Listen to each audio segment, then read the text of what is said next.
Welcome to another episode of our SaaS Stories podcast. I'm your host, Ash, and this is a show where I interview proven founders and industry experts who share their stories, strategies, and insights to help you build, launch, and grow your SaaS business. In this episode, I talk to Nick, the co founder of Content Agency. Nick is a talented entrepreneur who resides in the charming city of Amsterdam with his girlfriend and an adorable 9-month-old daughter.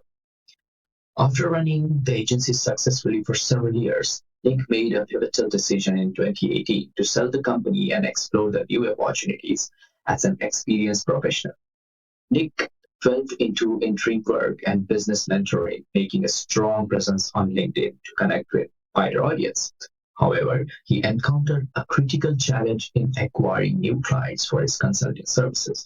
His agency had relied heavily on word of mouth marketing, drawing leads from friends, family, existing clients, and even competitors. While this approach led to occasional surge in growth, it also subjected Nick's business to the daunting feast and famine cycle, causing considerable frustration. Determined to break free from the cycle and achieve sustainable growth, Nick executed a strategic pivot in 2022. He embarked on a content creation journey to establish a reputable personal brand and showcase his offering to the world. Starting with simple text posts and gradually incorporating visuals and carousels. Nick's content evolved, generating a significant impact on his growth and revenue.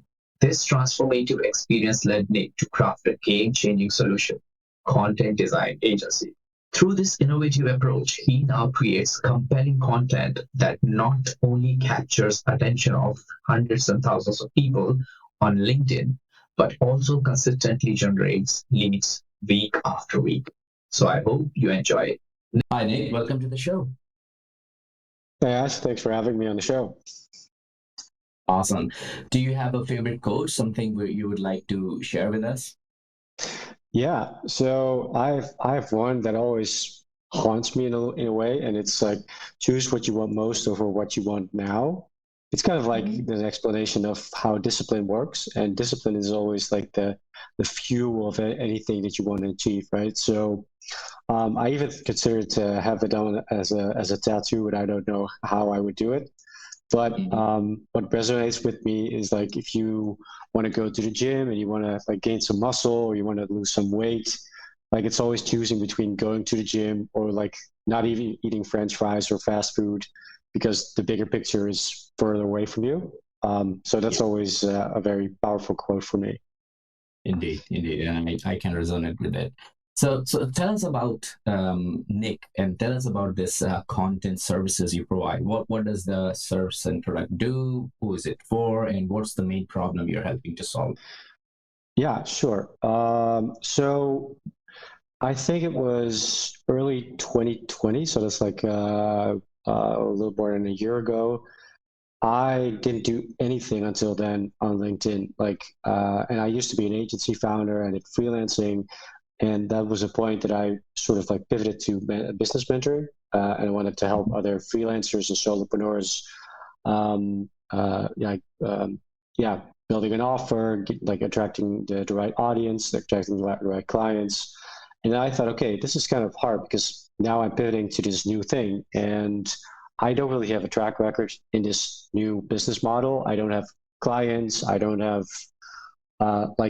visibility. Nobody really knew me because I was a lurker for 9 years on LinkedIn. I had an account, but I thought it was a very intimidating platform with people looking for jobs and like CEOs regurgitating blog articles and stuff. And I thought, okay, if I wanted to get myself out there and want to attract clients, I need to create some content.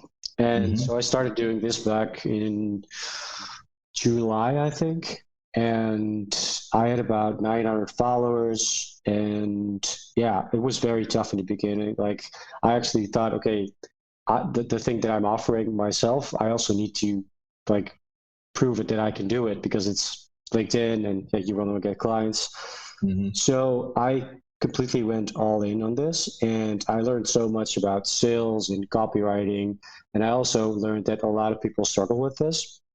So yeah, it became like kind of like shaped my business model in a way. And then I got my first clients after a few months and taught them how to also sell their services on LinkedIn and how to write better content, like creating a good offer. And that went really well at some point, like after 3 to 6 months. Better things happened, like got more revenue, got better clients, and all of a sudden my business was already plateaued. So I had too many people asking for like working together, but I didn't really have the time. So it was not really scalable. And I also hit like a revenue ceiling. So a few months ago, I sort of like reshape my business model, my offer to agency founders, because I used to be an agency founder myself. So this is like something that really resonates with me. And I talked to a lot of people who said like, I want to do something on LinkedIn. I don't really know where to start. I don't know what to write about. And I have this agency, and it's solely relying on word of mouth marketing, and I need something that I can basically like have a inbound lead generation system on demand, if you will. So that's my story, my LinkedIn story, I would say. Yeah. And you said that you started in July. Is it this year or last year? Last year. Yeah. Oh, okay. It's impressive growth, because when I looked at your LinkedIn profile, you have enormous number of posts which are going viral. You get so much attention from the very prestigious executives in different companies. So that's really, really impressive. So let's talk about when you had this epiphany, did you look in the market where there was other agencies doing the similar thing? What was going on at that time, and what did you see from your research that encouraged you to move ahead with this? That's a good question. So the way that I see LinkedIn, like most people think it's like one big community, but it's like almost a billion users. So it's not just one community, but it's basically like all these small communities that you shape yourself in terms of the people that you start to follow, the people that you connect with, the people that you interact with. So obviously my bubble was all marketeers, like all people who would also sell lead generation services and outbound and email marketing. So I thought, okay, this is pretty competitive stuff. And I had to look for something that made me stand out of the competition, like distinguish myself. And I already learned that my designs, like I have a design background that goes back to like at least a decade, is that was my unfair advantage. And I think it was Naval Ravikant who said, do something that feels like play for you and work for others. And I was already doing a lot of design, visuals, carousels in my content. And that's why I came up with content design. And content design is a way of content marketing. And it's not only just copywriting, but it's also like visually appealing content that with the sole goal of generating leads. And that definitely resonated me with a lot of people, because I did this pivot content piece about content design, and I already noticed that a lot of people, I think they either thought it was already existing, and it does exist to a certain extent, but it's like a UX kind of category, but I wanted to coin my own category. And I noticed that a lot of people would already use the term, and I think that was the origination of a new category on LinkedIn was basically born, if you can call it like that. And yeah, that worked well for me. Okay, so do you have a team, or do you do a lot of work yourself, or you have the automation in place? How does it work? So let's rephrase this question.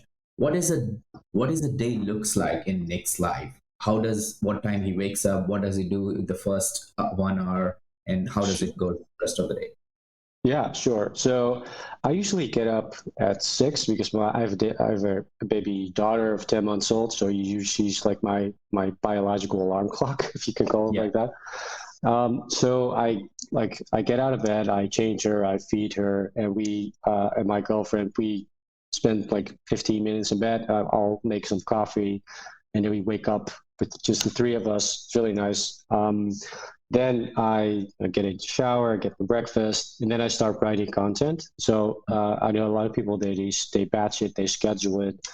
I tried it. It's not really my thing. I work better under pressure, if you will.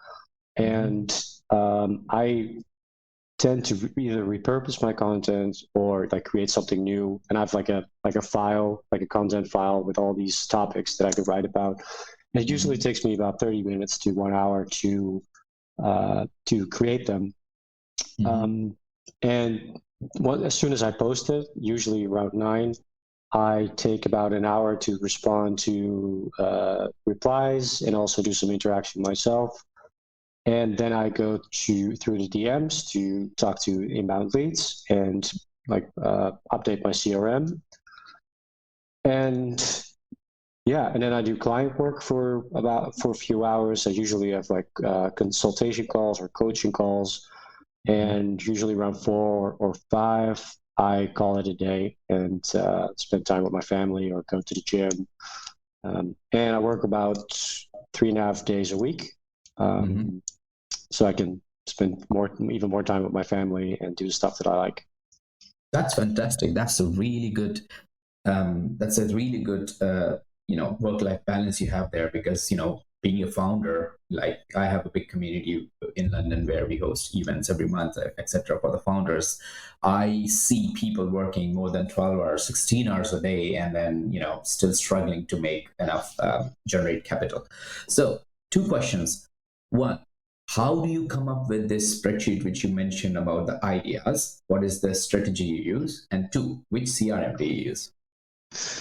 I use the CRM that I used. I used to use just Trello, and now I transitioned to Folk because it's really how do you say this? Like if you have a inbound lead on LinkedIn and they send you a DM, you can basically just hit add to Folk, which is like an extension, and then your CRM is automatically updated with the entire conversation, and then you can just update your CRM to the next deal stages, and that's what I do on a daily basis. I also have this wait list. Initially, I had a Calendly link up, but the number of people that booked me for an intake call was just overwhelming, so I actually deleted it and I replaced it for a wait list. And this waitlist is a type form, and it's connected to my CRM. So I created a Zapier, like a Zap. So every submission is automatically pulled up in Folk. And then I just review them based on if they are the right match in terms of quality, like the chemistry, well, not necessarily chemistry, but the budget, if they have a problem that I can solve, and if I'm the right guy for them. And then I send them a message. And then we do a call, and then we'll take it from there, basically. Right. And your first question was the inspiration, the ideas for the content. Right. Yeah. So I initially worked with a content matrix. I did way in the beginning. I followed the course of Justin Welsh, like the Content OS, and I sort of created my own version of it. And that's based on I basically just write about lead generation on LinkedIn. That's basically all the stuff that I write about, but it's just in a lot of different ways. And I have a few subcategories that I write about, and that's basically the foundation of my content. And I have a very simple Evernote file, and I have about 119. I'm looking at it right now. 119 content ideas. So usually when I'm in the shower or I'm like on my bicycle or walking around doing a stroll, that's usually the moments when I get my content ideas, and then I grab my phone, I update the Evernote, and the next morning I have something to write about. So it's actually really simple. Like I know people that use Notion and they use ChatGPT, and I think that's, for me, it would be overcomplicating things. And this is a very effective and simple way for me to churn out a lot of content. Sure. So I would like to talk more about the business, the team and other things and the numbers. But before that, I'm eager to learn more about the person behind this innovative idea. Can you take us back to your roots? Share with our listeners about your upbringing, your childhood. How did your early experiences shape your journey? Eventually led to the become the visionary entrepreneur you are. And were there any key influences from your family or surrounding that played a I, significant uh, to shaping yeah, I you? love Yeah. that question. My dad, he ran an advertising and PR agency for about 35 years. Mm-hmm. And so I was kind of raised with the idea of like people, like my dad was an entrepreneur and my mom, she used to work they actually met in, in the company, and she used to work at my dad's firm Mm-hmm. for a number of years. And I already remember when I was 10 years old, I was a bit cocky back then, I guess. And I told my dad, like, yeah, I'm going to do the same stuff that you do. I'm just going to do it better. And he actually reminds me of this every once a year or twice, like every 2 years. Yeah. And he always tells me with a kind of like a smirk on his face. And that's actually what I started doing. So when I was in college, I used to be a bartender as an extra job for 8 years. And when I was 24, I was still in college. I thought, okay, this is enough. Like, I don't really get paid much. And I have this degree, or like I did a study in graphic design. And I thought, okay, I might be able to monetize this in some kind of way. So I posted an ad on like a Craigslist kind of website in the Netherlands. And people found me, and I got my first logo design gigs. And that went better than expected. And at some point, I met my then co-founder at my in my studies. Like, he was a classmate, and he used to create WordPress websites, and that was like a really good combination of identity work and websites. So we joined forces.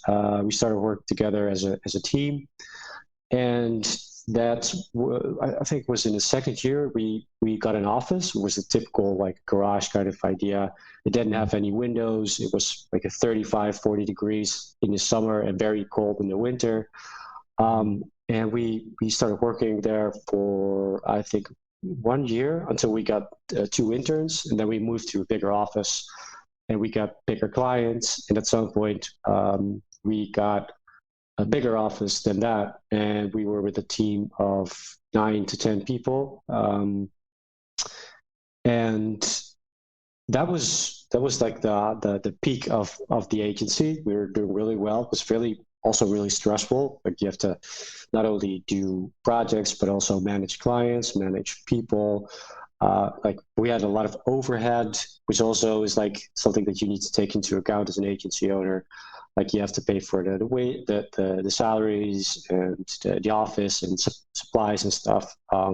So it was a huge change. It was very stressful. We took on too much work, so we definitely grew too fast. And at some point after 6 years, my co-founder got a job offer from one of our clients, and he took it. And that was the moment that I thought, okay, now I have to make the decision if I'm either going to do this thing myself on my own, or I'm going to choose my own path. And I chose the latter.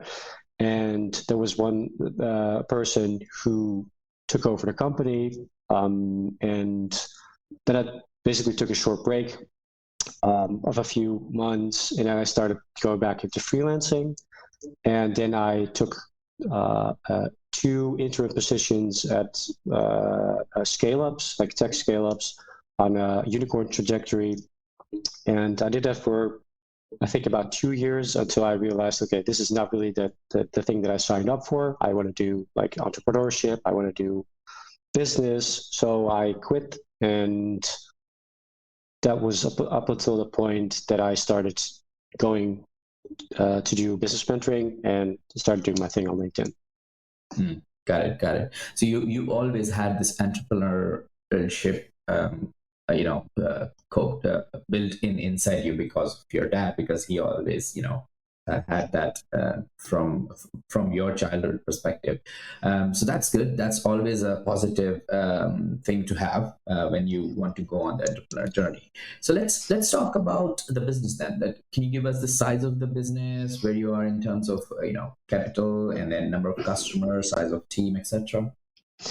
Yeah, sure. So since I've started about 13 months ago, I had about 25 clients, and I did 6 figures in revenue, low 6 figures, I would say. It's I think I'm 90%, 95%. I do everything myself. So content, because I simply just like it, and it's my own signature, if you will. I do outsource like administrative stuff, like bookkeeping and accountancy. But I try to keep as lean as possible because I know what it's like to have a team. And it does have its perks, but it's also something that can weigh you down, or not necessarily weigh you down, but it's just more factors to keep into account. And I tend to travel. I tend to do everything like remotely. So yeah, as said, I'm trying to keep the number of team members or contractors to a minimum. Got it.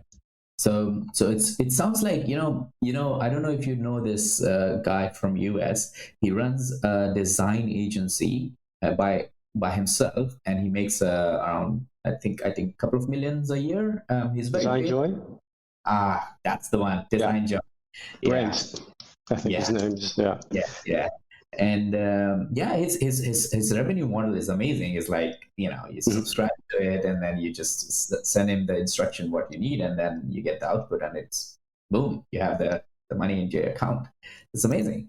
That's great. So can you share a compelling case study that highlights how a company leveraged content agency solution to achieve success and solve their key business challenges? And I would love to hear about the specific problems they faced, the steps taken to improve their business, and the measurable outcomes they experience as a result. Sure. So as said, like usually I work with people who are agency founders, and what I usually struggle with is that they don't really have a strategy, and they tried a bunch of things themselves. They tried random posting, random interaction, and it either gets them a little bit of traction, but usually no leads yet. And they solely rely on word of mouth, outbound ads that don't work, and they basically just lose time and money on tactics with poor ROI. And they also have to juggle with like their clients and their team and their business. And content creation just basically it costs a lot of time, right? Like you either have to like it, you have to have the time for it, or you're going to outsource it. So these are a bunch of challenges that my clients face, and I basically help them to create growth content, which is like the content that gets you the right eyeballs and makes you pop on your customer's radar and also influence on your space. And I help them with creating authority building content, which positions them as an authority, like a thought leader, if you will, and as a go-to person to their ideal clients. And lastly, I help them create lead generating content. And if you're familiar with this, I don't even know what it's called, but they usually call it like tofu, mofu, bofu. It's like a funnel. Yeah. And the bottom funnel layer would be like lead generating content that after nurturing your ideal customers, we share content that laser targets them, and it basically tells them that they should buy from, tells their audience to buy from them. Okay. And so does that make sense? Yeah, it does indeed. And I was about to say that, do you help them produce the top of the funnel content, or also the bottom, or all of them? How does actually? Yeah. All of them. Yeah. So this is exactly the strategy that I use for my own company as well. And it proved to be very effectively in terms of lead generation. Obviously, otherwise I would be operating it myself. And it's a mix of content that is very vital to nurture your potential customers, because there's also a bunch of SaaS companies who solely focus on tofu content, and it gives them a lot of awareness, but it doesn't tell people that they should actually buy from them. So the next layer would be authority building content that basically explains their clients and customers like they're actually qualified to be considered as a potential agency to buy from. And that's usually the stuff that tells their clients, their customers, about their experience, about their expertise, what they do, how they solve problems, and why they are the go-to person for those kinds of customers. Indeed.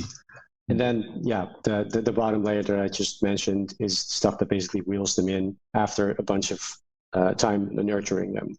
And it's never just one post, it's never 1 week. It's always a sequence of a mix of these posts, of this content, spread over sometimes weeks, but usually months.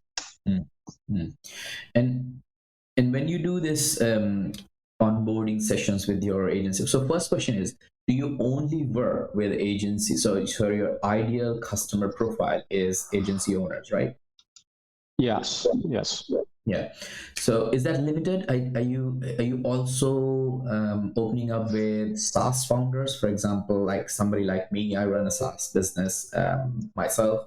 And what is the subtle difference between helping out an agency and then potentially if you work in the same SaaS space, how are you going to tackle that? That's an interesting question. So the reason why I, let's say, target agency founders is because I used to run one myself, so it's very close to me. But as you said, you run an agency business yourself, and I used to work for 2 SaaS companies, so it's definitely not something that I would exclude. And I think founders in general, let's say the tech/SaaS space in marketing, that would be like my ideal clients. Right. Okay. That's great. And so now I'm going to share some pain points we have in our SaaS space, right? So a lot of people I interview, they're SaaS founders, and you know, as you know, that this podcast is also about the SaaS products and founders. The challenge we face is either the SaaS founder is somebody who comes from a sales or business development background, where they know the industry very well and they have understood the pain points and they wanted to create a SaaS product. Or the founder comes from a tech background where the founder understands the pain point and he or she knows how to resolve it with the SaaS product. It's very rare that you will find both the skill set in one person.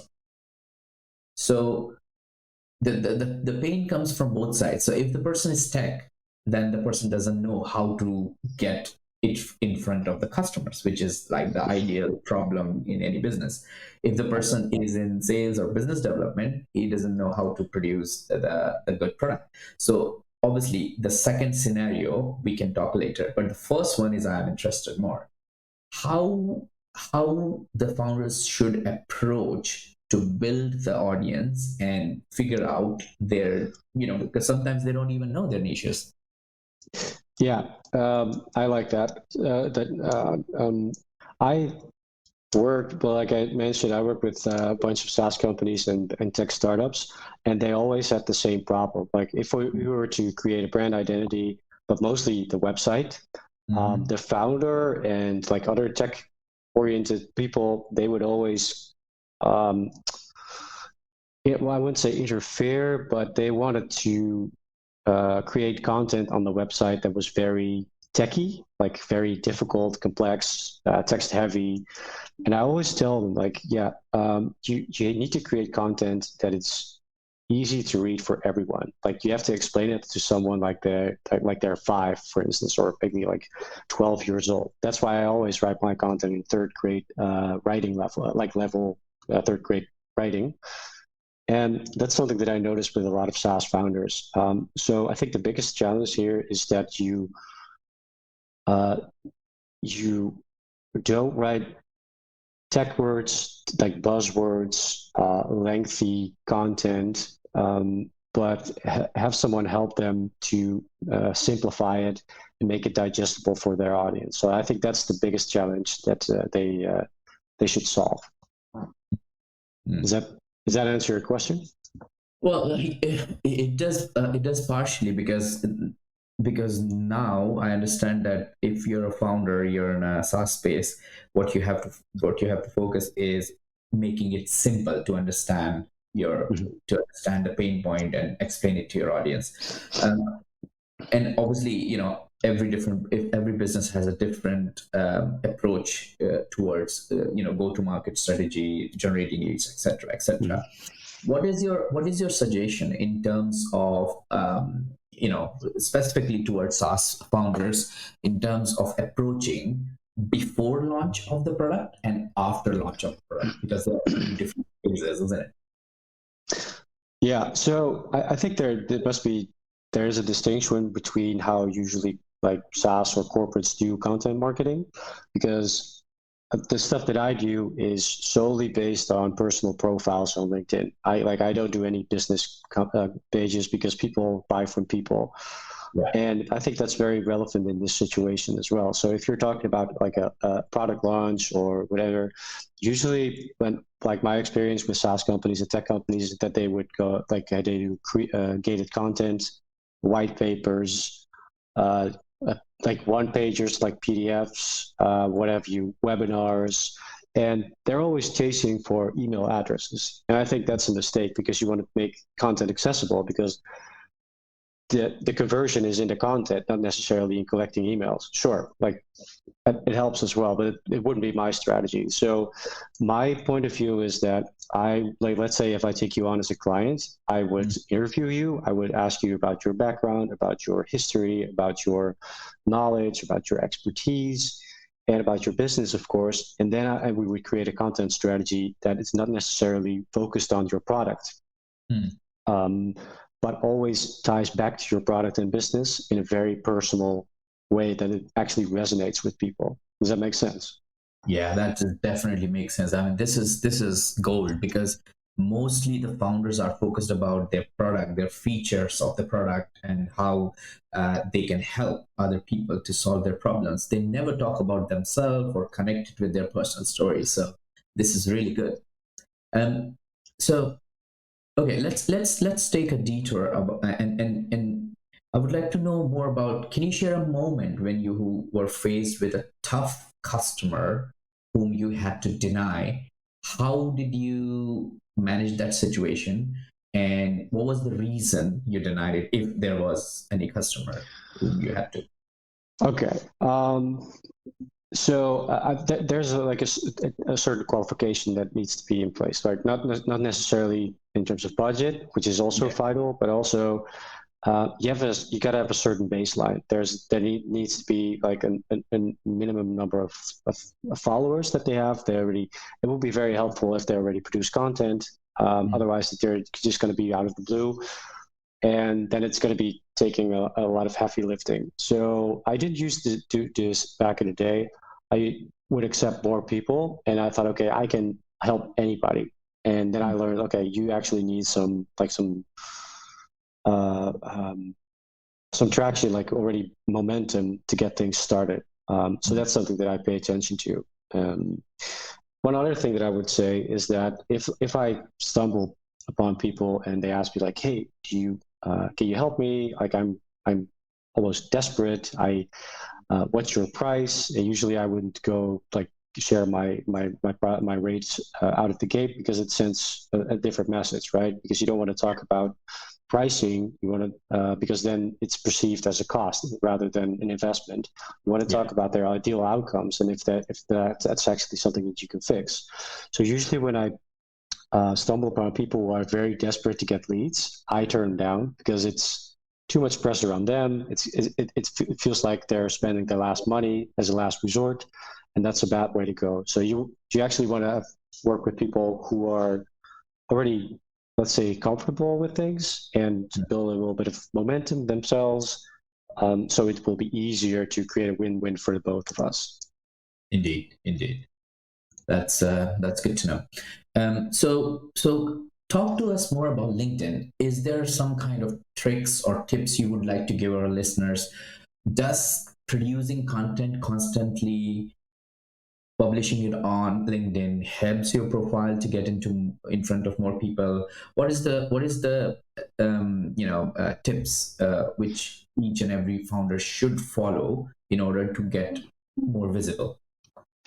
Yeah. So like content, especially in the beginning, if you're just starting out, it's not easy to think about like, okay, what am I going to write about? What is this going to do? How do I deal with people not responding on it? And in terms of content, you really need to know what you're going to write about, because I've seen founders write about AI, about LinkedIn growth, and about other like random stuff like trends or hypes, and which is all fine if it's actually your business model. But if it isn't, it's going to confuse the people to a point that they are not going to buy from you and they don't really get what you're saying.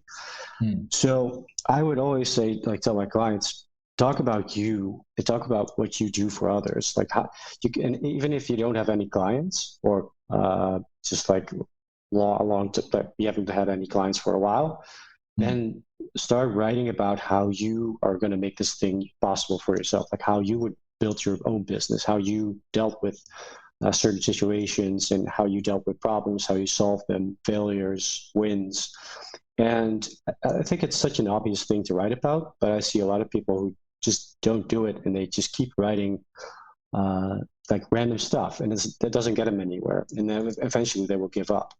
So bottom line, write about what you do, about what you do for others, if you have the case studies and the proof for it, and do it continuously. Like, don't give up after a few weeks. You have to do it as at least 3 months to get the routine going and really make it a habit.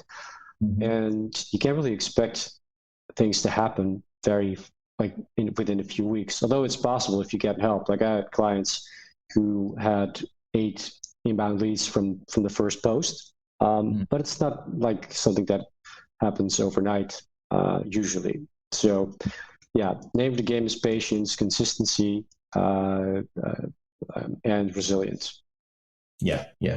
And any particular tools do you use, or you use just LinkedIn to post, publish? Any scheduling tools? You already mentioned you don't, but I'm just asking, how do you No, manage? I tried Taplio, and I liked it in the beginning because it's good for generating ideas and commenting that fast on other people. At some point, I got a ban from LinkedIn because of a third party tool, and they said I would automate things. And I think Taplio and Shield were the only tools that I used, so I got rid of them. Turned out that I didn't have premium, and I was when I would have a post up and I would like open up profiles from people who would interact with my stuff. I had like 15 tabs open, and then it was perceived or flagged as automation. So I can't blame the tools, but it pushed me to do a post every morning, and that worked for me better than rather just batching and scheduling it. The one tool that I still use, and I would highly recommend it, is Authored Up, which is basically like a mock-up tool. It rolls up a window, and you can write in it, and you can see what it looks like on mobile, on tablet, and on desktop. And I always keep it on mobile so I can see how long it is, and it definitely pushes me to be very short in my words, in my sentences, in my I usually don't do paragraphs. And I would say that to a certain extent, that if you keep writing in short sentences and short words, it will be better digestible for your audience. So that's why Authored Up helps a lot. Yeah, I just Googled it and it looks promising on the front page. Are you using it from a very long time, or recently you discovered it? I think about 3-4 months ago. So it's relatively recently. But I think, yeah, now it's free, but they're gonna make it a paid tool, and I totally understand, and I would happily invest in it. Yeah, definitely. Great. Yeah, Nick, I've been enjoying this conversation so much that I want to go, but we are heading towards the end, so I have to get towards our lightning round. So before going into the lightning round, what I would like is, throughout your journey and experience, there must have been valuable lessons learned. If you don't mind sharing, could you reflect on your experiences that tells us about one mistake or a setback that you encountered along the way that you now consider maybe not a regret, but a lessons learned, and what advice would you give our listeners based on this experience? Yeah, sure. So when I just started out doing content, I like usually when you start out, you stumble upon guys like Justin Welsh and Dan Coe who are absolute content machines, and they've been doing this for years, like very successfully. And then you think, okay, I gotta have a newsletter. Maybe I should do a podcast. Should do like a digital product, and I do content. I do interaction. Um, I tried all of them in the beginning without an audience. So that was a huge mistake because it took me a lot of time, and it's like an easy way to get burned out fast or to give up. So I canceled all these things. I did this when I had like 1,500 followers. I tried digital products, didn't work. I tried the newsletter, so I paused it, and now I just focused on creating good content and improve my content. So that's a mistake that I've made myself, but I also see other people do it. Like they jump from one shiny object to the next one, and then they give up, which is a waste. So long story short, aim for sustainable growth, and there's a time and place for adding new assets. Great advice. I think that will help a lot of our founders because exactly as you mentioned, that we see an object and we jump on it, and then we see, oh, it's not working, and then we jump on another one, and it's always a good idea to be consistent. Great. Let's jump into the lightning round that because we are heading towards the end. So I've got 6 quick fire questions for you. Just try to answer them as quickly as you can. You ready? Yeah. Oh, great. What's one of the best pieces of business advice you have received? Aim for sustainable growth. Good one. What book would you recommend to our audience and why?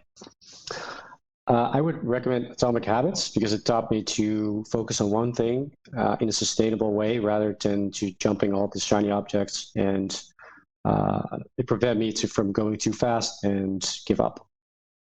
Good one. I have to add that into my reading list. What's one attribute or characteristic in your mind of a successful founder? Yeah, it feels like I'm being repetitive now, but I would say patience and resilience, because like most people talk about consistency, which is kind of a buzzword, but you need to have a long-term mindset and willing to do many repetitions and choose routines over motivation. Yeah, totally agree. What's your favorite personal productivity tool or habit?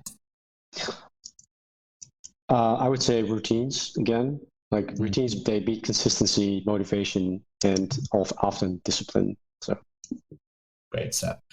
What's a new or a crazy business idea you would love to pursue if you had the time and money?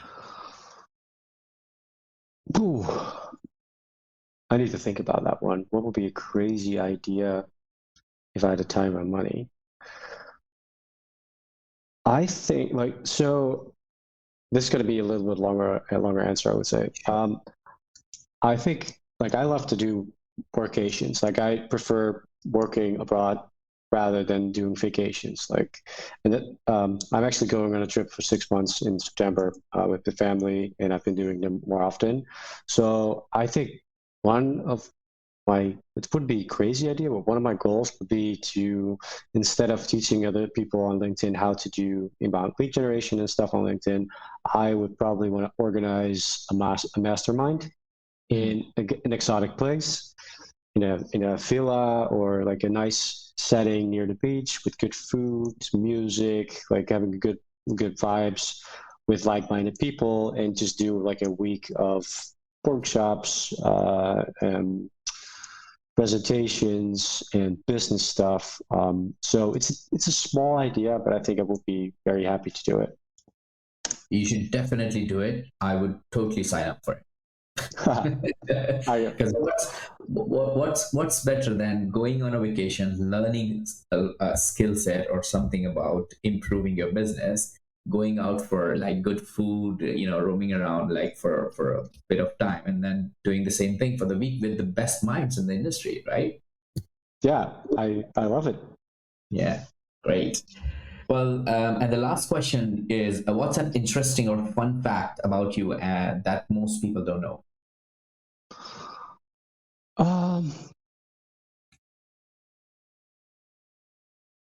Ooh, that's a tough one. Is that going to be personal or business wise? You can share both. All right. I have a weird addiction to mayonnaise. I put it pretty much on everything, except for pasta because that's just gross. And do I have anything else? No, I'm a pretty normal guy. Besides that. Yeah. When I saw your picture, you posted when you were working out in the gym, I was like, you know what? I never take pictures in the gym. I should take a picture in the gym and then put it on LinkedIn Yeah. because there's so much interaction on that. And I was like, oh my God, this is amazing trait. It was very impressive. Yeah, that's a good one. It's not a fun fact, I would say, but I definitely love hitting the gym, and actually posting a picture about it was a hurdle for me. But yeah, it did well, and I didn't flex or anything because I was absolutely exhausted in that picture. Yeah, I can imagine. Got my ass kicked by my trainer. Yeah. Great. Well, Nick, thank you so much for joining me and sharing your story, unpacking the last years of building this business and some of the ups and downs along the way. If people want to check out your profile, what's the best way to reach out to you? I would say the DMs. Like they can find me on my LinkedIn profile. You just do linkedin.com, and then I think N and then my last name. Maybe you can put it up somewhere because it's Dutch and it's hard to pronounce in English. Sure. But yeah, I'm open to any DMs, and yeah, if they have any questions about lead generation or LinkedIn growth, then I'm all up for it. Perfect. Nick, thank you so much for joining us today and sharing your inspiring journey and the impactful work you're doing through content agency. It's been an absolute pleasure having you on SaaS Stories podcast. This was a lot of fun and a trip down to memory lane. So thanks a lot for having me. Perfect. Cheers.